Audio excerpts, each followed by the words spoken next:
AP 10th క్లాస్‌కి సంబంధించి supplementary exam dates అయితే రావడం అయితే జరిగింది. మనకు మే 19th నుండి మే 28 వరకు అయితే ఎగ్జామ్స్ అనేది కండక్ట్ అయితే చేయడం జరుగుతుంది. వాటికి సంబంధించి ఫీ అనేది రేపటి నుండి ఈ నెల 24 నుండి 30 వరకు అయితే పే అయితే చేసుకోవచ్చు. మీరు మీ స్కూల్‌కి వెళ్ళి ఎగ్జామ్ ఫీ అయితే పే చేసుకోవచ్చు. అదేవిధంగా ఎవరైనా స్టూడెంట్స్ రీకౌంటింగ్ అదేవిధంగా రీవెరిఫికేషన్‌కి అప్లై చేసుకోవాలనుకుంటే దానికి కూడా ఈ నెల మే 1 వరకు అయితే మనకు డేట్ అయితే ఇవ్వడం అయితే జరిగింది. దానికి సంబంధించి రీకౌంటింగ్కి వచ్చేసరికి 500 అదేవిధంగా రీవెరిఫికేషన్కి వచ్చేసి 1000 రూపీస్ పే చేసి మీరు రీకౌంటింగ్ అదేవిధంగా రీవెరిఫికేషన్కి అప్లై అయితే చేసుకోవచ్చు.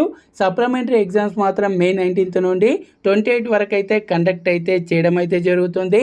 దానికి సంబంధించి ఫీ అనేది ఈ నెల 30 లోపు అయితే మీరు మీ స్కూళ్ళలో పే చేయాల్సి ఉంటుంది. Thanks for watching. జై హింద్.